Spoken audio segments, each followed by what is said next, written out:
What's up, Red Letter Disciples? Back again with another discipleship episode. I'm Zach Zinder. I'm bringing Chris Johnson, my co-host and friend, in just a minute to join us, and we are welcoming Carson Bacha onto the Red Letter Disciple. Our mission at this podcast is to challenge you to be the greatest disciple of Jesus that you can possibly be. Sometimes that's inside our churches if you're a pastor listening, but also there are everyday followers of Jesus that bring faith into their life. And that's what our guest today does. His name is Carson Bacha.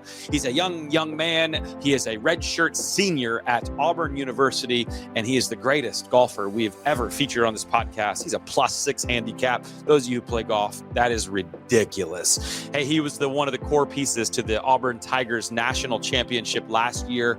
And so we go all in on his faith and how faith translates to the golf course, how revival is happening on college campuses, and the work ethic that it takes to be great and excellent in his industry, which, again, as disciples, we want to be great and excellent in all of our industries. And so we particularly spent some time in the golf one today, which I particularly enjoyed because, I love golf. So it's going to be fun. Carson's just a fabulous guy, and I've been blessed to get to know him over the years.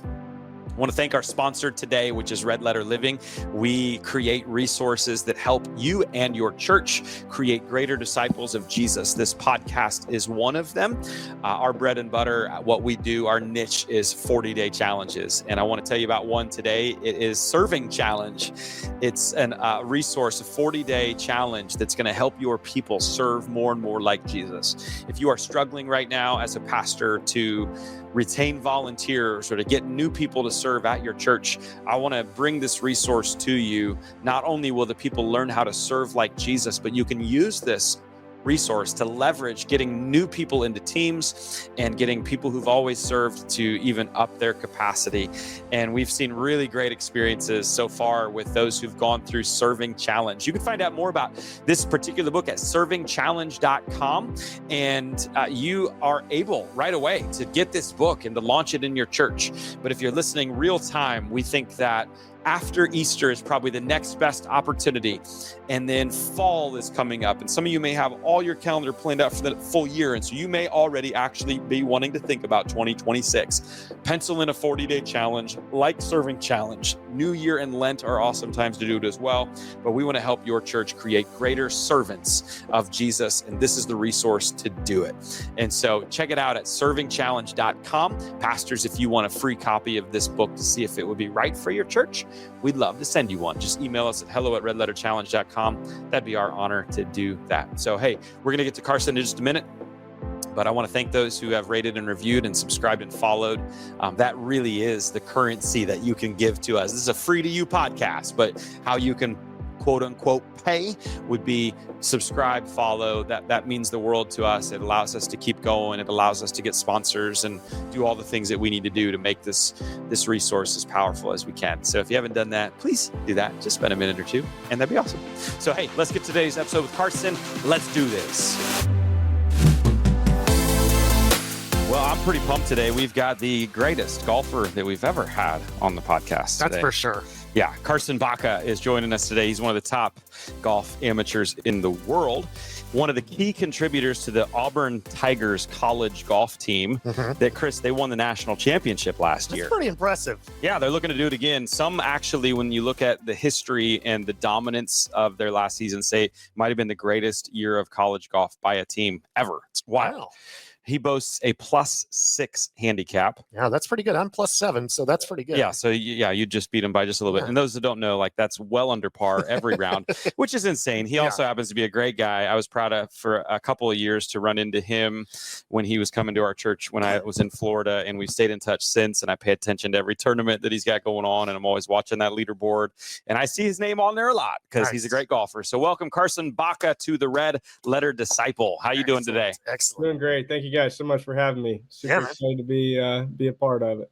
Yeah, we are thrilled to have you. And it is true.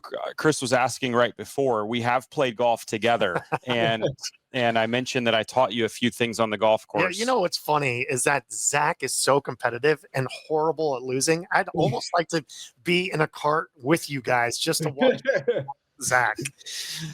Yeah, we had some good times out on the golf course when I was down there in Florida. I think think we actually got to play a few times together. So That's awesome. yeah, it was a lot of fun. And I did teach him things, but I mostly taught him what not to do, I was which gonna say. I think is helpful. Like when you're learning a craft, you want to know what to do, but also it's really good to see what not to do in action. And I was a pretty good. After playing yeah. with Zach for 2 days, Carson couldn't stop like slicing into the wood. Carson, at what age? I want to talk about the golf. You're where you are and how faith plays into that as a everyday disciple. But what age did you start playing golf, and when did you know like this is what I want to do in my life? Yeah, I've had a golf club in my hand really ever since I can remember. I think my dad probably got me plastic clubs as soon as I was able to swing them. So I've been playing golf my whole life. It's kind of been my family sport growing up. I have 2 older brothers, younger sister, and then each of my parents. We all played to an extent. My oldest brother was big into golf. My dad got big into golf. My mom ended up getting big into golf and won a few club championships in her time. So we were a golfing family growing up, and so I think that's kind of what got me into it. Just we're a super competitive family as well, so to kind of have a sport where we're all able to play together is a lot of fun. And golf is it's a crazy game, a crazy sport that I think is in some ways similar to others, but in other ways it's different than others. And so I'd love to know just kind of overall with the game of golf, is there anything that about this particular sport that you feel like crosses over well into your walk with Jesus, or anything you're learning on the golf course that kind of helps you even in your faith life with God? Yeah, there's definitely crossovers between golf and life and your walk with God. I mean, I think something that's unique is every golf course you step onto is different, and I think that's something that is kind of special about golf compared to other sports. Is you're never playing on the same exact dimension, size court, or something like that, and you're going to have the elements of weather and so I mean it's kind of similar to the seasons of life you go through. I mean, there's going to be times where things aren't going as well, and you can kind of tap into your faith there to kind of help get you through it and know that you have a savior that goes before you and has great plans for you. And so I think I can also gain a lot of peace out on the golf course knowing that.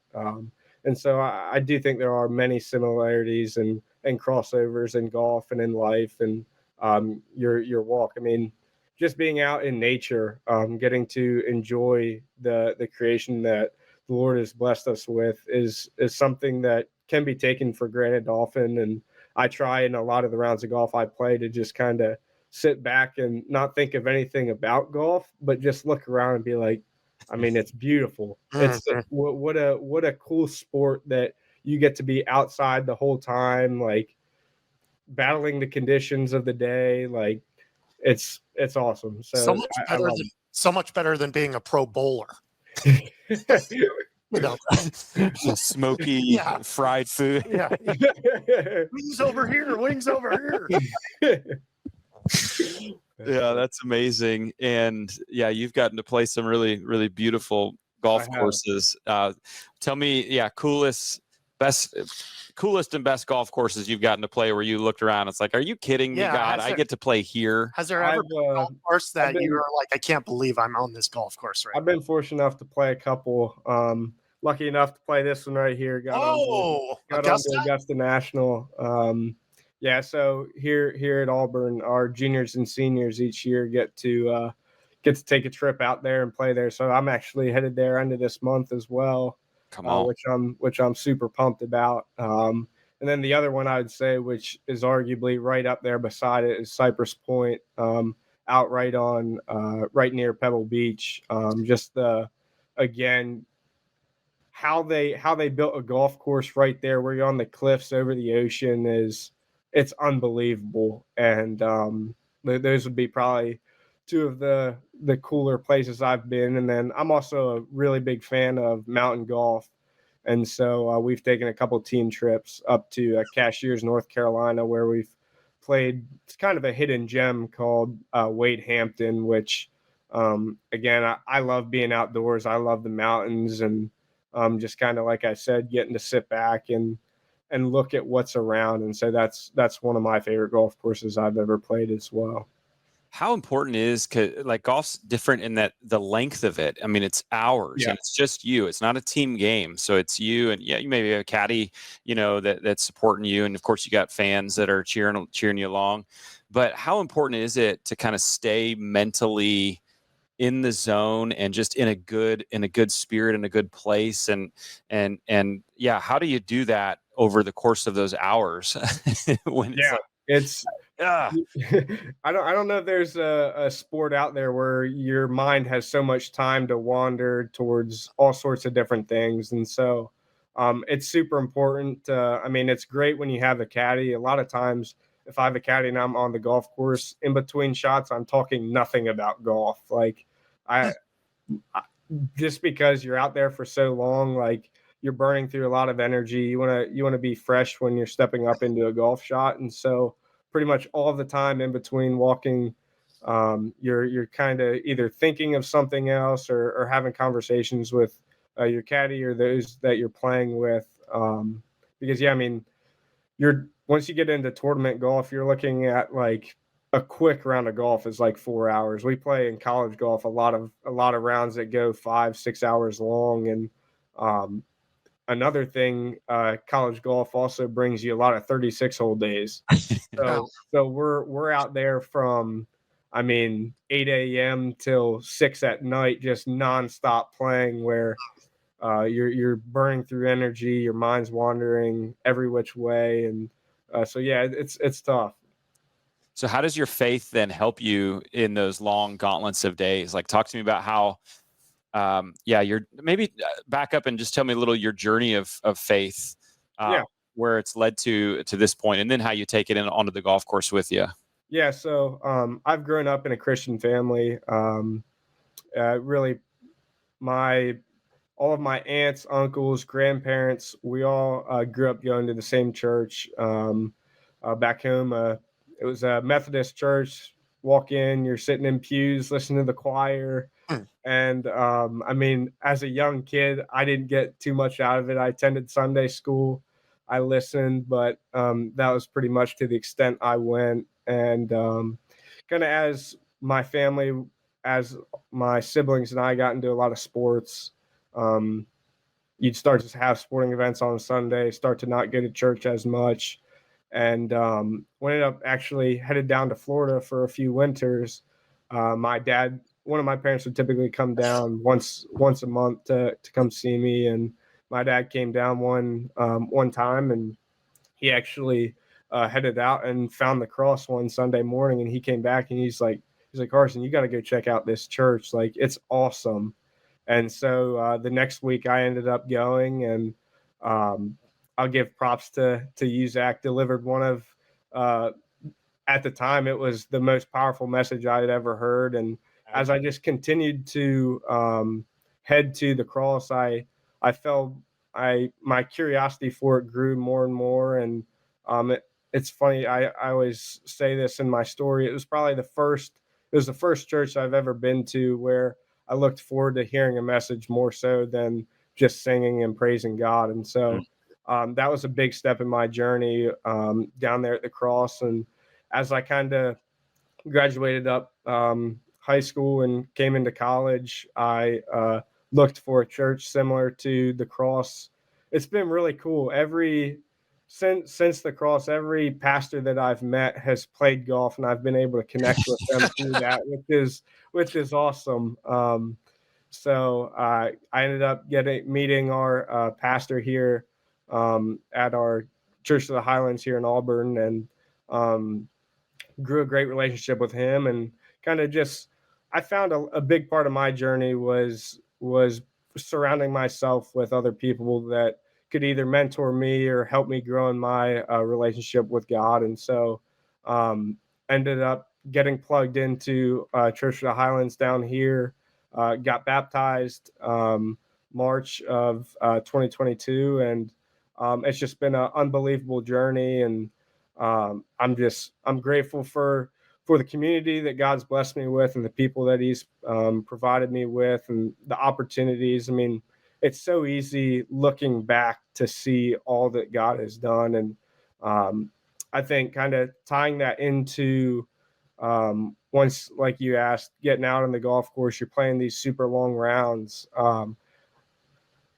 In golf, there's a lot of ups and downs, and you're gonna have good holes, you're gonna have bad holes, especially in 36 hole days. Like, you're out there for 10 hours, like you're going to make some mistakes.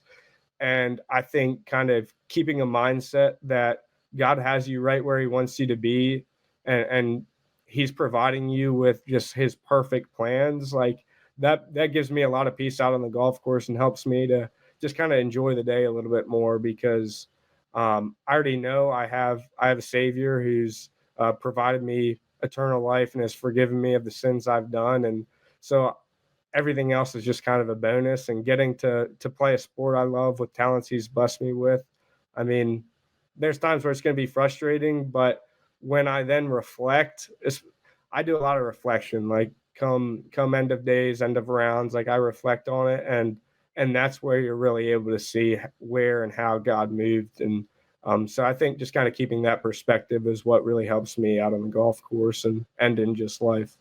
That's so good, bro.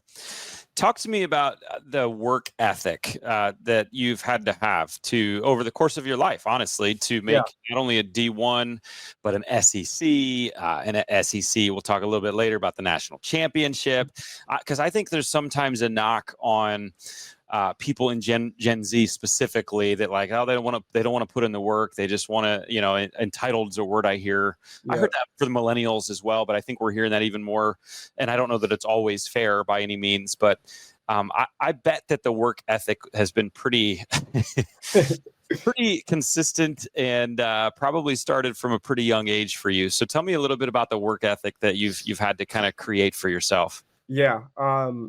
I've definitely been blessed with a love to work and a great work ethic from my parents. I mean, both of them were at home growing up. My mom was a stay-at-home mom, and my dad was an entrepreneur himself, and he has a ton of hustle in him. And so kind of learning and watching him led to a lot of work ethic development. But honestly, having my older brother be a golfer and constantly being surrounded by golfers that were older than me, like, I just wanted to play with them so bad. And all the time they would be like, no, you're too little, you're too young. And so I'm like, I gotta find a way to be able to play with them. So putting in work and getting better was the answer there. And so, yeah, I'd say my work ethic started at a young age and was instilled in me through my parents and through my love for competition.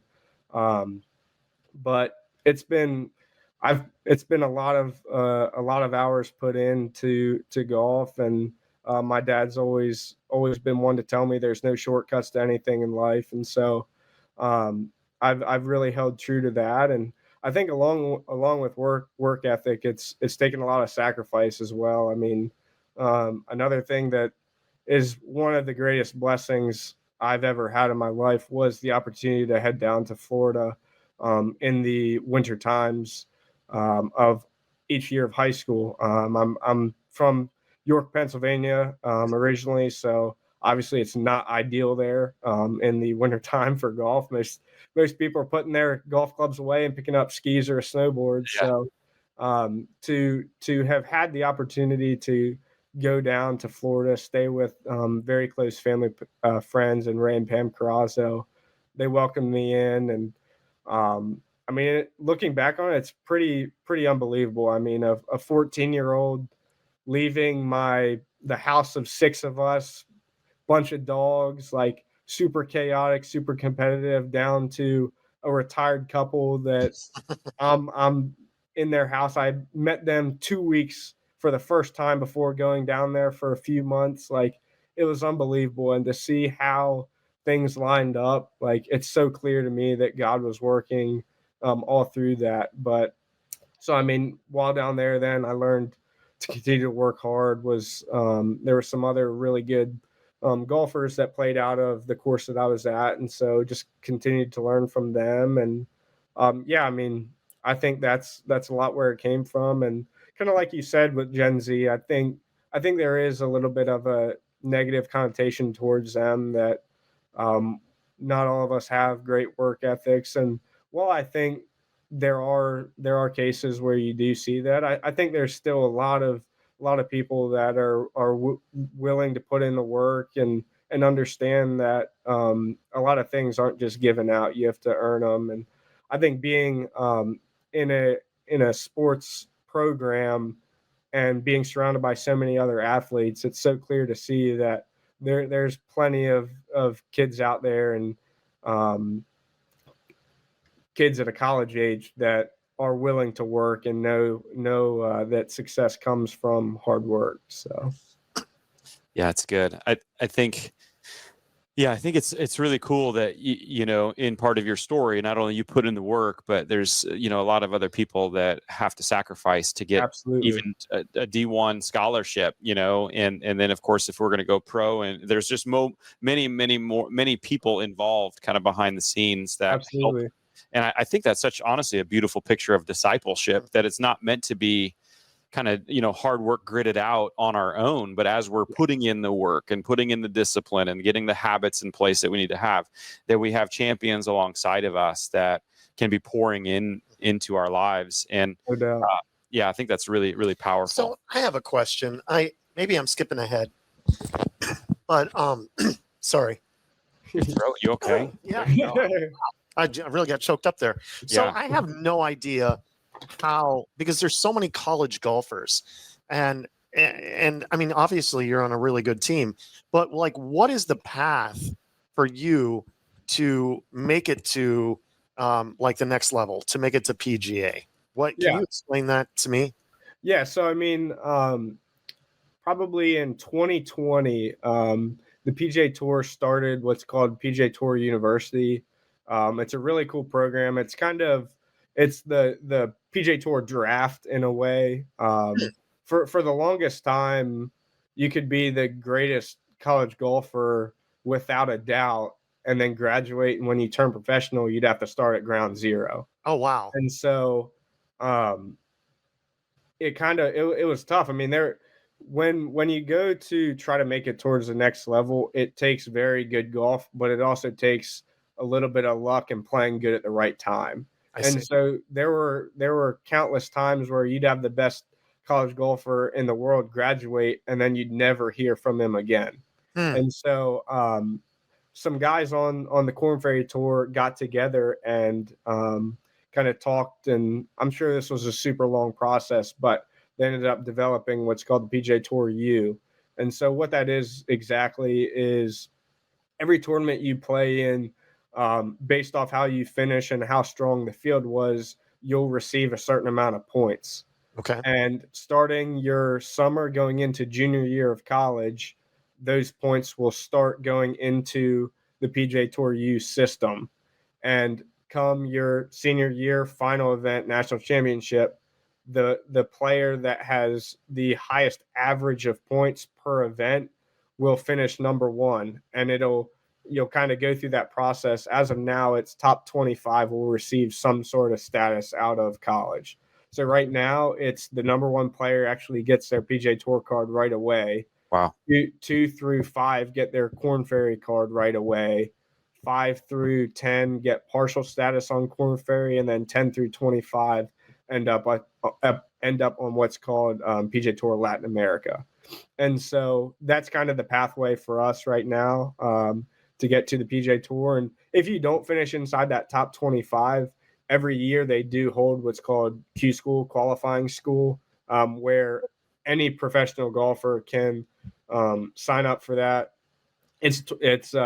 There's 3 levels to it. You have first stage, second stage, and final stage.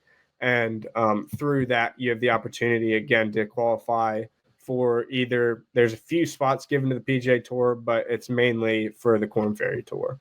And so when you graduate college, do you automatically become a professional then? Is that so? Yeah. Anybody can technically declare they're professional. I mean, honestly, right now, exactly. If you guys want to declare you're professional, you're professional. I want it to be known right now that I declare. Special announcement right here on the Red Letter Disciple. This will be the final podcast because pursuing He's my. on the Corn Ferry tour. What is it? Yeah. So yeah, technically anybody could declare they're a professional, but the process would just be once you sign up for a professional event, you would declare being professional, and at that point, that's when you can start being paid for tournament golf. So you don't have some kind of fat NIL deal as a There's a few opportunities that golfers are getting to take advantage of, and thankfully I'm blessed at Auburn University to have some unbelievable donors that have put together a collective, and so everybody on our team does receive some sort of NIL, awesome. which is super nice. Nice. Helps with in college golf. There's only, as of now, rules changes are actually starting this July, but as of now, there's only been 4.5 scholarships for men's golf with a 10 to 12 man roster. So wow. NIL has been great in that standpoint, where it's provided us the ability to kind of help take care of some of those expenses that are left on the table even after scholarships are out. Mm-hmm. It's amazing. So let's go back into last season, which you were our redshirt junior last season, right? Yeah. And then you're entering in, and you are a senior, redshirt senior now. So last year was the year, right? Everything clicked.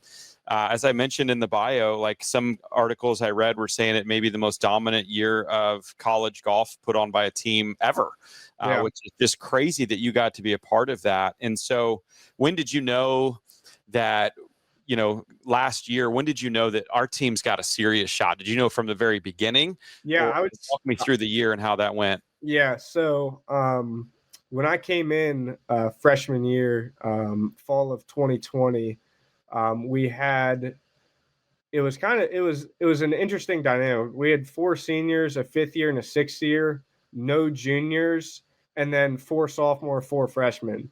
So it was an interesting dynamic, but kind of because of that like split, like the younger guys kind of bonded really well and the older guys kind of bonded really well, and that also gave us a chance where we were going to have a lot of years together with kind of those same guys, where we'd play a year, build up experience, continue to learn from each other, get better, and then we would return everybody.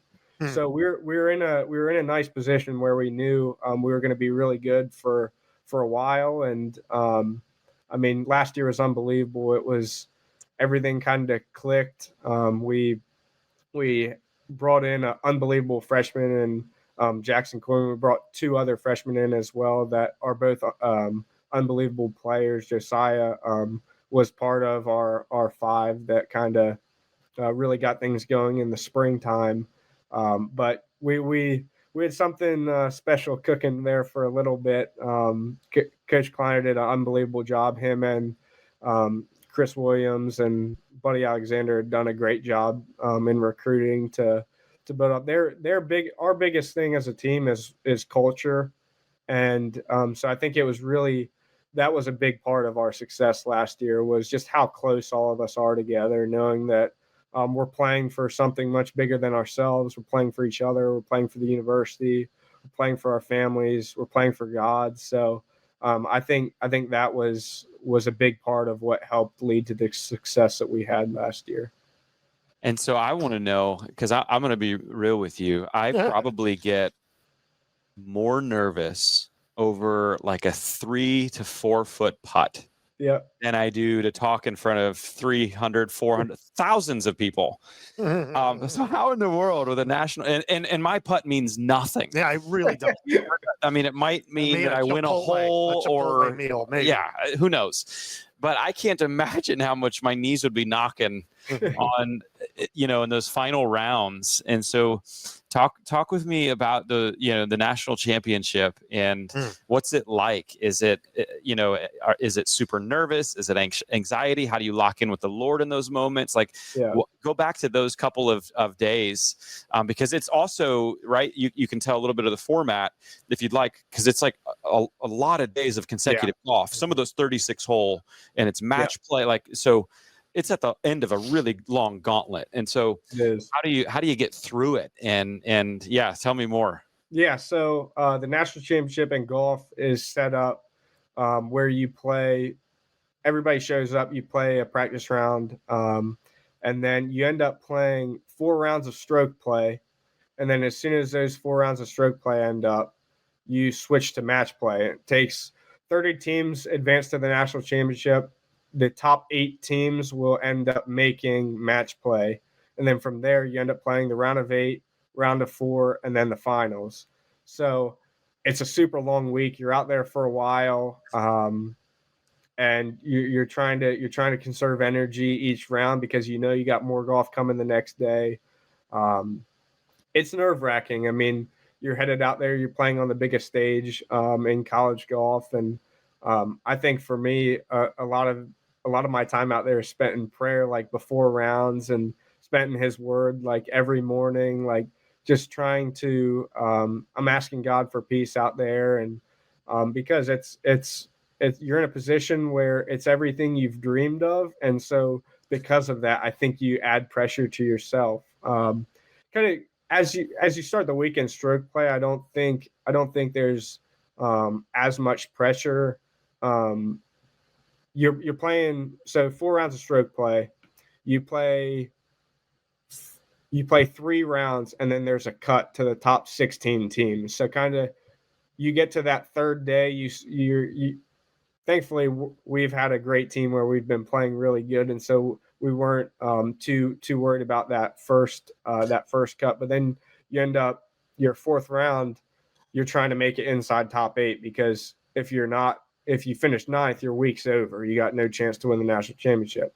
And so it's an interesting thought process kind of coming down that stretch on the 4th day. Like, you want to win stroke play, but even if you finish 8th, you still have a chance to win the tournament. Yeah. And so it's a little interesting. And we were kind of hanging there right on the edge in the 4th round of stroke play. We had a couple guys that played all right, some guys that were struggling a little bit. I put together a really nice back 9 to my round the 4th day, which was really nice to get us a 6th seed headed into match play. And then from there, it's a whole different game. I mean, match play is so different from stroke play, and I would say it's way more of an emotional roller coaster than stroke play, just because now you're not only playing the golf course, but you're also playing against somebody. And like, there's times where you think for sure you have a hole one, and then they hit some miraculous golf shot, and now you're like, you have a putt to have the hole, and you're like, what just happened? Like, so match plays, it's a ton of fun, but that'll really drain your energy quick. And so, yeah, I mean, it's a long week. Getting into match play is a ton of fun. We don't get to play that too much, and so anytime we do, it's a blast. What you end up doing in these competitions, you have 5 guys going out, so 5 matches will go out. Team to 3 points first wins, and yeah, it's a lot of fun playing. I will tell you, to the nervous point, it is so much more nervous watching. Like, we had multiple times where a few of us finished up, and it's coming down to our like last point, and all of us, like, there's nothing we can do at this point. Like, it's just watching our guy, and that's the most nerve-wracking point of the whole championship, is when you know there's nothing you can do but watch. So that's awesome. Yeah, I know I've texted you before. My 13-year-old Brady, he's a stud golfer, and he's playing in tournaments, and it is so I get so nervous when the ball's on the green, and like, I don't know why. It's crazy, but you want it so bad for them. Yeah, you do. Yeah. And especially at that age where they're still learning and maturing and figuring out how to handle ups and downs. You know, I'm sure like you've got it all figured out. We've got it all figured out, I'm sure. You know? Well, he's also got your competitive streak, right? And doesn't like it. Right. So, yeah. And maybe even a little more of it. But, Yeah.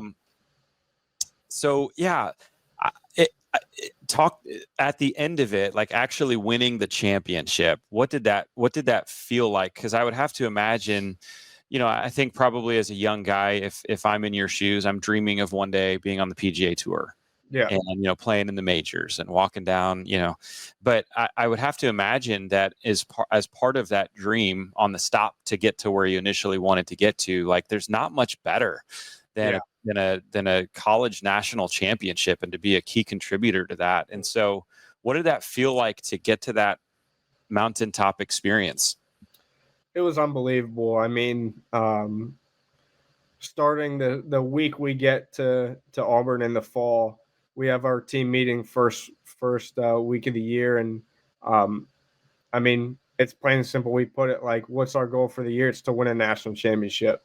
And so to have completed the whole fall season, to completed the whole spring season, and to come out with a storybook finish like that, it was so much fun. I mean, there's plenty of pictures of us all doing a big dog pile on the last hole of it. I mean, we were just filled with so much joy, and kind of like I said, the culture we have as a team to do it together and to be able to celebrate together, it meant so much. I mean, also like we talked about earlier, it's so many more people are involved than what it looks like, and so to have our coaches with us, I mean, our associate AD, our AD's rooting us on, like the president of the university we've played golf with, and he's obviously watching, and I mean, even back home, our athletic trainers, our everybody that's on staff, our academic advisors, like those are all people that are a part of the team. And so to do something special like that, and then also to think of all of the people that helped make it happen, there's just so much joy in the moment, so much happiness, and it's a feeling that is just, I mean, just reflecting on it, I'm getting so happy about it. Here you go. It's something special. I got this right beside me always. I was going to ask you if you got a ring. Yeah, we got a big ring. So yeah, That's so cool. Awesome. That's great. I looking at the overall golf landscape, I'm wondering if there's a connection. So go with me a little bit here. Obviously, Brady, my son, he's obsessed with golf. So he's 13. Put in a good word for him if you would at Auburn. Right, drop some seeds now, please. That'd be great. But he is obsessed with YouTube golfers. Yeah, I went to Zach's house last time, and like the kids watching good golf, and the golfer play with Trump, Bryson and Trump. Yeah, Bryson and Trump. And that's part of it. Is like when you look at the influence that YouTube golf is having, right? I looked up some numbers. Scotty Scheffler, greatest golfer in the world, when he won the Tour Championship last year, like there were less than 3 million people that watched that. Crazy. But then Bryson plays with Trump, and he's got 13 million views. Last week, we're timestamping it in January, Tiger Woods gives a lesson to a YouTube golfer named Grant Horvat, and it gets over 1 million views in like the first day. And so my point in all of this is, I'm wondering, not just in the golf space, but also in the church space, it feels like there's a shift going on right now. And of course, in the golf world, there's the Live Tour, and there's tours underneath that. There's alternate routes. Some guys are now choosing just to go YouTube golf instead of actually PGA. There's the Bryan brothers, I think, that like qualify for the PGA, and they're just happy and content, like building a YouTube channel and playing when they want and challenging people that they want. That's crazy. So, they're like the Jake Paul of golf. Yeah. So my question is, like, in a faith perspective, like, should we be paying attention more to what's going on YouTube? Like, I feel like YouTube's changing the world. Should we just quit our churches and just go to YouTube? It is pretty unbelievable seeing what has happened with YouTube golf and the influencers within there. I mean, I actually have a former teammate who grew up with one of the players that is a part of Good Golf, and he's actually now sponsored by them, and he's filmed videos with them. And I mean, it is really interesting how much people love watching YouTube golf. I mean, I don't know if it's like they play golf a little bit more like the average player, some of them, or I'm not exactly sure what is caught on a ton, but it's a unique way. I think it's great for golf. I mean, it's continuing to help build the game. I actually grew up. I knew who is now considered the Paul's King. I knew Ben Kruper growing up a little bit because of my dad was friends with his dad, and I'd followed him on Instagram for a little bit, and then all of a sudden he blew up, and and is now a big YouTube golfer. I'm like, that's crazy. Like, so it's an interesting way to get to golfers, and I think there probably could be a way to tie the church into YouTube and just to kind of continue to reach others in different ways. I mean, at the end of the day, if we're able to do something that reaches one other person and saves one other person, we know what the Bible says about how heaven rejoices over that. And so I think there could be an avenue that could lead that way. And I think you see it partially with some of the podcasts. Podcasts have become really big, just like this one right here. And so I think it's just kind of another avenue that can continue to reach people. And yeah. That's great.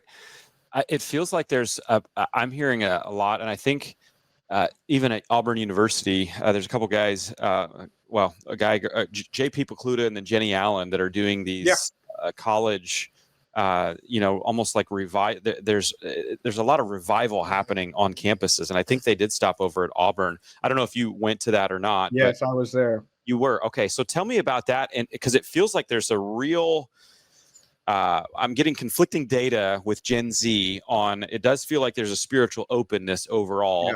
And it feels like some of them are really moving towards revival and real passionate, and some of them are retreating.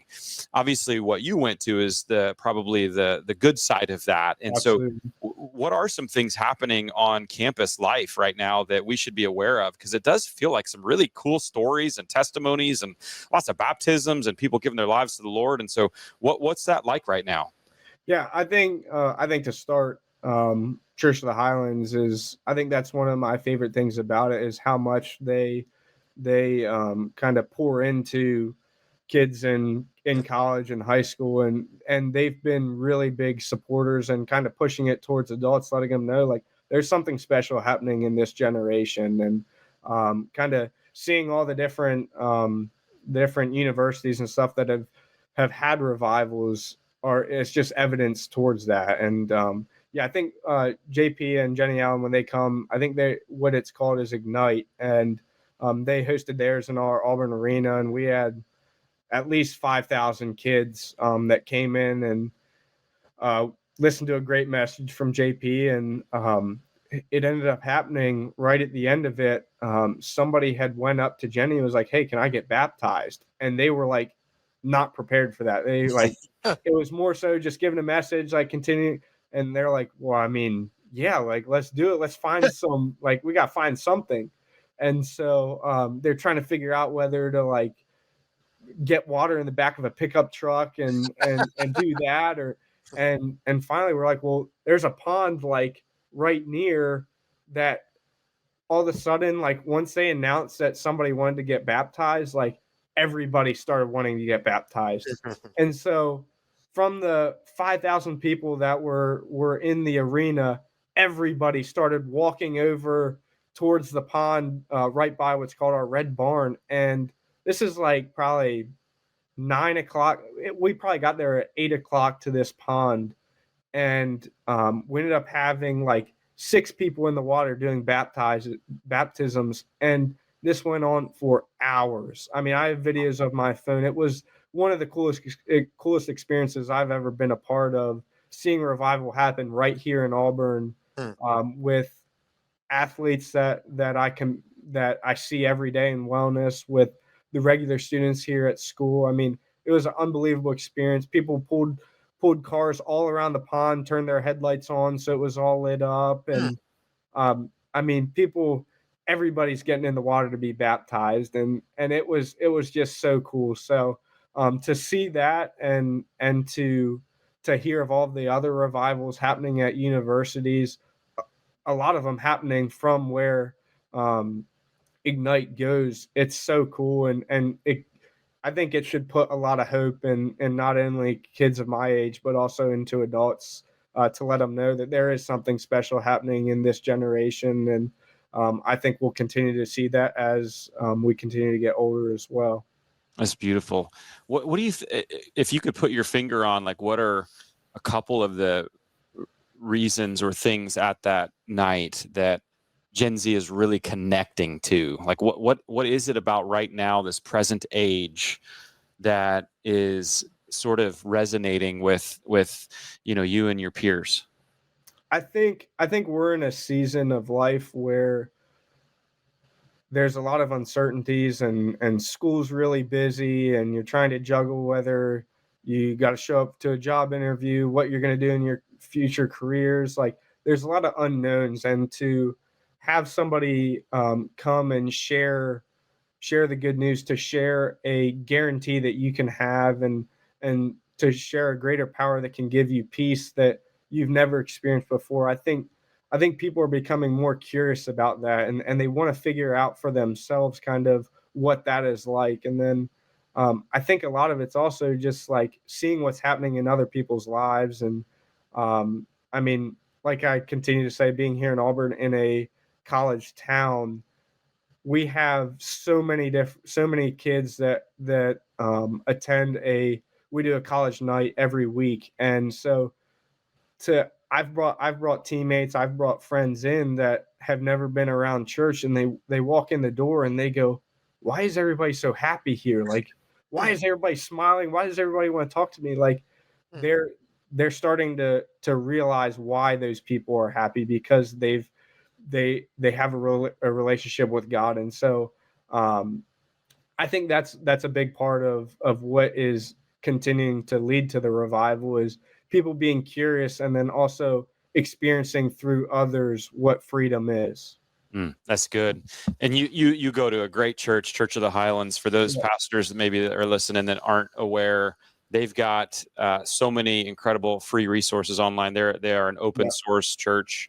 I've connected with Church of the Highlands, I think, since 2016, and almost every year been up there once or twice, down there, I should say now, once or twice for leadership content and church planting best practices. And so I absolutely love that you got connected to that specific church. They have, I think they have like a zillion campuses in we have 26 locations right now, and building. So. Yeah, it's amazing. So awesome, Carson. Hey, if you could we ask all our guests, if you could challenge our listeners, our goal is for them to be a greater disciple of Jesus. If there's something practically that they can do this week to be a greater disciple, what would you challenge them to do?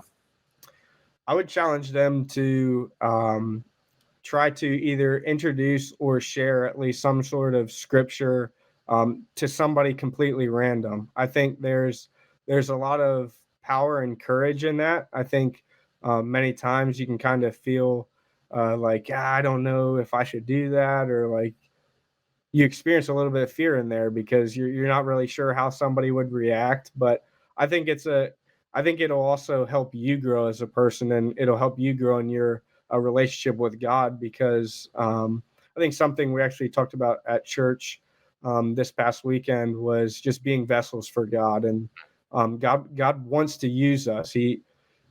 We are His way to connect with other people. And so I would challenge the listeners to make it a goal to see if you can introduce somebody else to God, or what, and that can be done in many different ways. I mean, that can be straight up telling them who Jesus is, but I also think that can be done in acts of kindness, and something that I love doing.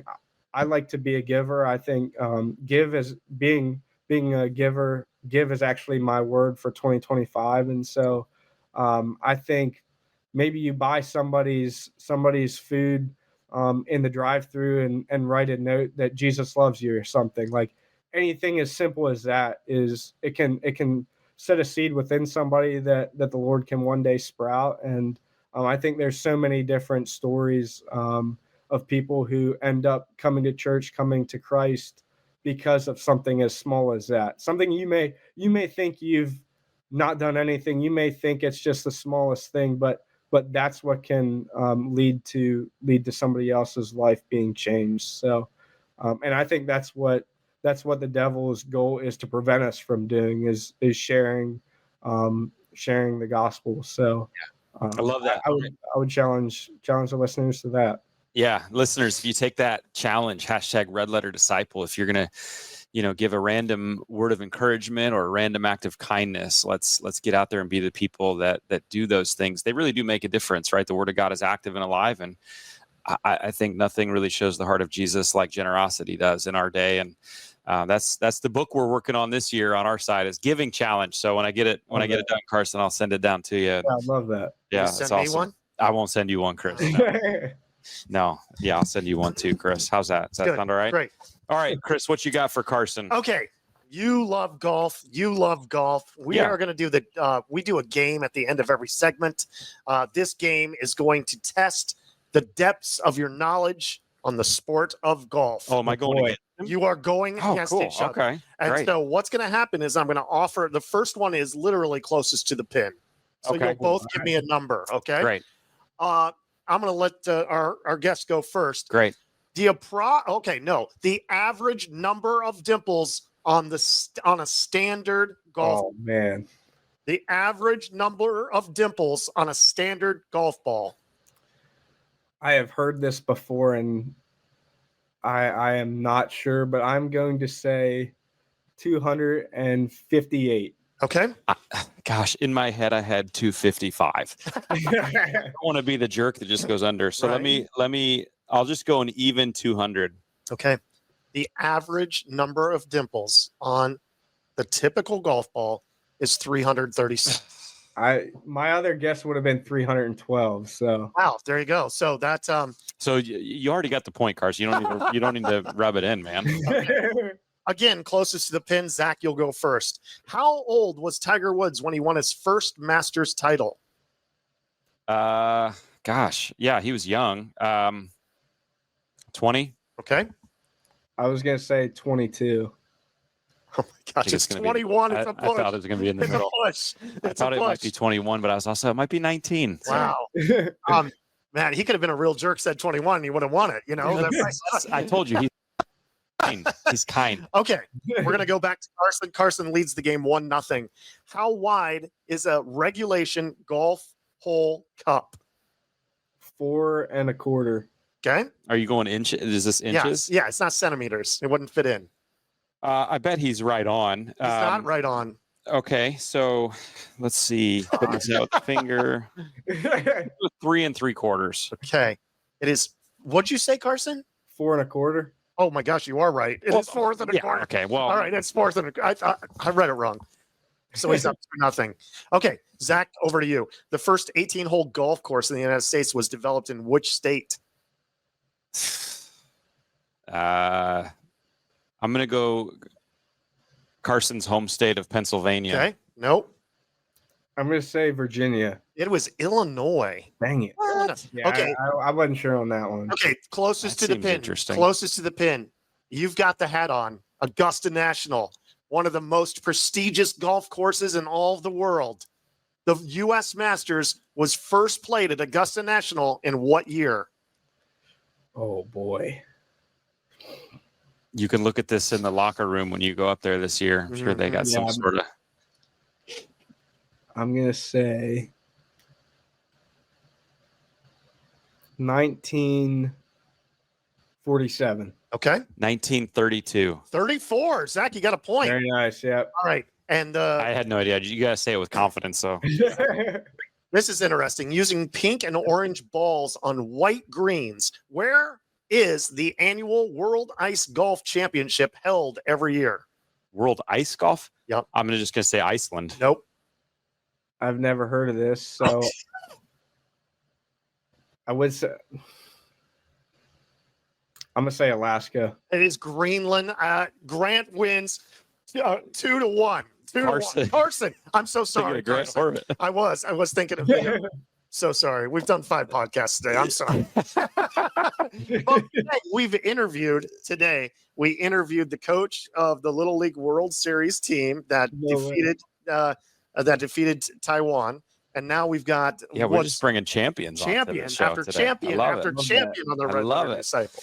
Carson, if people want to connect with you, where can they find you, or anything going on with Auburn Golf?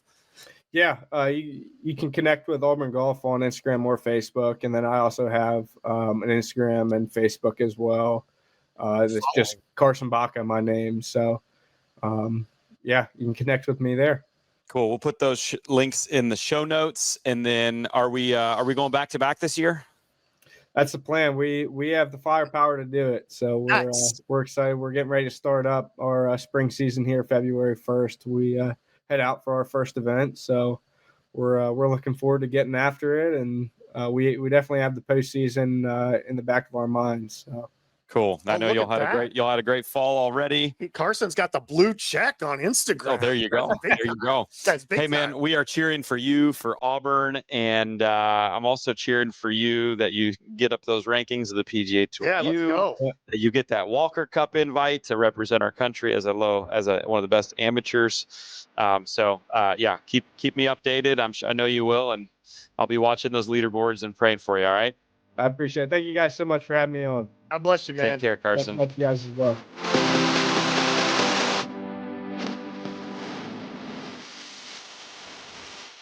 Well, we are cheering Carson on. And even if you're not an Auburn Tigers fan, and I know there's not many of you listening that are, you are probably a Carson Bacha fan after today's episode, and you ought to be. So we're cheering for you, Carson, for your success, which means Auburn's success, which means, come on, let's get you into the Walker Cup this year and into that PGA Tour U top 25. Really impressed by this young man, his heart, and how he brings Jesus into his work. And so I want to challenge you to bring Jesus into your work, whatever your work might be. Hey, if you want to connect with Carson or our sponsor today, grab that 40-day challenge called Serving Challenge, where you can increase the volunteers in your church, and you can use this to leverage that. That would be awesome. All those show notes are there at redletterpodcast.com. That's got all the links and ways to connect. And we got a great episode coming next week. We're going to talk to another amazing, young, talented woman. She is Kate Gardner. Kate was given a large inheritance at the age of 21, right when she turned 21. How would you have handled that? We're going to learn what she did. Rather than blowing it on herself, she embarked on a life of generosity, which has led her to just so much joy. And so we're going to find out like how she did this and what types of things Gen Z and people in her generation love to give to. And also, I run into this a lot as pastors, and I bet some of you do too, that you know individuals and you're friends with individuals who are high net worth individuals. And so how do you have relationships and not take advantage? I think that's really, really important. So those are all parts of the conversation next week. It's going to be a powerful overall conversation. So don't miss it. The way you don't miss it is you subscribe and you follow. That way it'll automatically show up on your feed next Tuesday. And until then, thanks for being the greatest disciple you can possibly be. Shoot us a rating or review if it means something to you. And we'll see you back next week. God bless you.